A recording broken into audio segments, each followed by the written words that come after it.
In the second quarter of 2020, Tesla utilized a specific accounting structure that allowed it to report a profit while spending a massive amount of cash. During those 3 months, the company recorded a cash outflow of $1.05 billion, spent entirely on property and equipment. Yet in that exact same filing, Tesla reported a net income gain of $327 million. Typically, a billion-dollar expenditure creates a significant deficit on a company's quarterly report, yet Tesla reported a profit of hundreds of millions. The explanation for this discrepancy lies in how accounting rules treat different types of cash outflows. In corporate finance, the financial impact of an expense is dictated by its time horizon, specifically the useful life of the asset being purchased. This outcome is only possible because of the strict accounting walls that separate a company's day-to-day survival costs from its long-term infrastructure investments. The first category is revenue expenditures, commonly referred to as operating expenses, or OpEx. These are the mandatory, short-term costs required to run a business today. If a company stops paying its OpEx, operations halt immediately. This includes employee wages, utility bills, facility rent, and corporate overhead, often labeled as SG&A, or selling, general, and administrative expenses.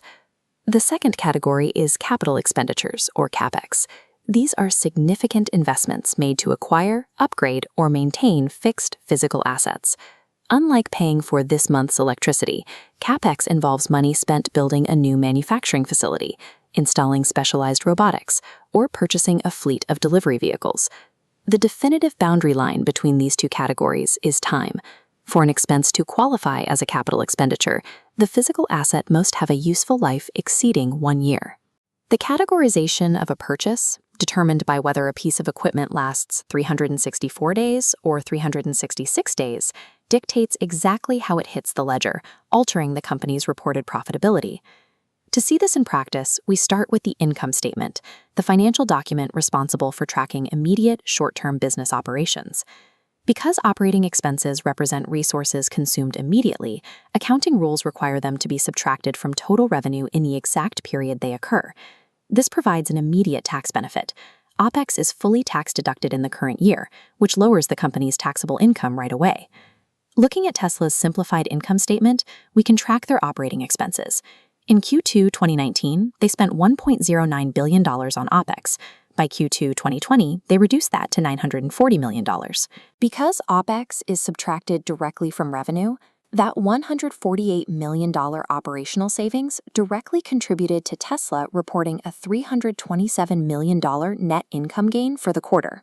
Tightly controlling these day-to-day costs is the most direct, immediate lever management can pull to increase short-term net income. But that still leaves the $1.05 billion Tesla spent on infrastructure. To trace that, we look at the investing section of the cash flow statement. Here, the $1.05 billion outflow splits into its primary components: $1 billion spent on property and equipment, and $46 million spent on solar energy systems. Because these assets will last for years, this massive outflow of cash is structurally forbidden from being recorded as an operating expense.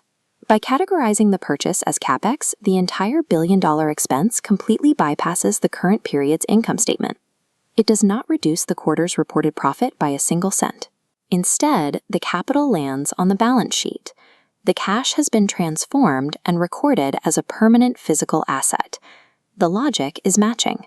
A factory generates value over decades, so accounting laws prohibit deducting its massive cost in a single 3-month quarter. This structural bypass, rerouting capital away from the income statement and onto the balance sheet, is the specific accounting mechanism that allows a company to spend $1 billion in cash without lowering its quarterly profit. If a billion-dollar asset isn't expensed immediately, how does the company ever actually account for the cost against its profits? The answer relies on an accounting mechanism called depreciation. Depreciation is the systematic year-by-year recovery of a long-term asset's cost over its estimated useful life. Instead of draining the reservoir all at once, the cost is drip-fed onto the income statement over time. This slow pace of CapEx recognition contrasts with OpEx. As the machinery wears down over the years, a fraction of its original cost is expensed.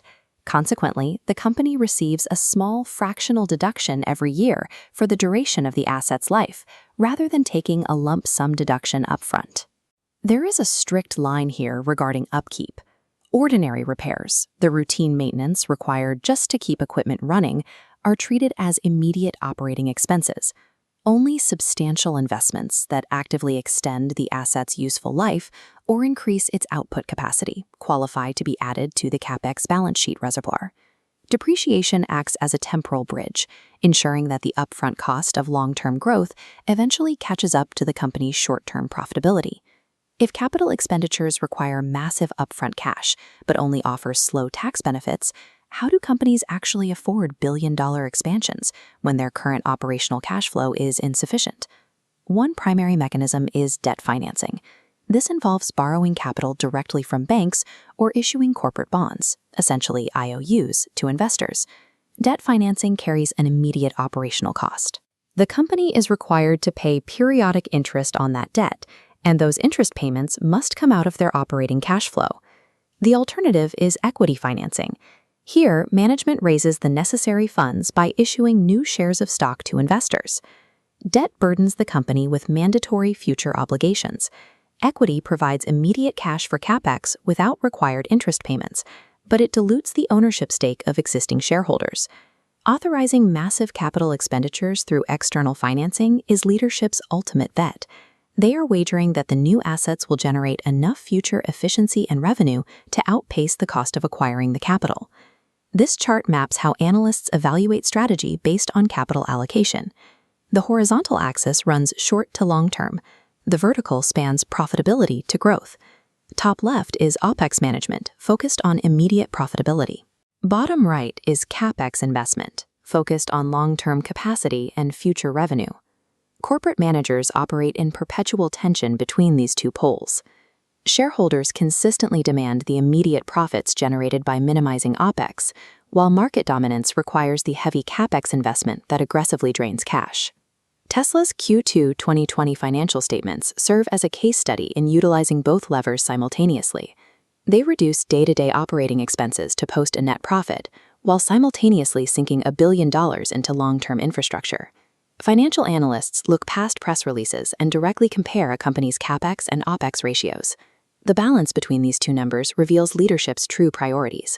By tracking the geography of a company's spending across its financial statements, stakeholders can look past the top-line numbers. They can determine if a business is merely surviving the current quarter or methodically constructing the infrastructure for the next decade.